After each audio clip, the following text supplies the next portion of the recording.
రాణిలాగా చూసుకుంటా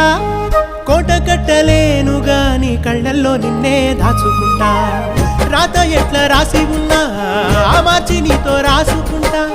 స్వర్గమంటూ ఉన్నదంటే అది నీతోనే ప్రతిరోజు పంచుకుంటా నిన్ను గన్న మీ నాన్న కన్నా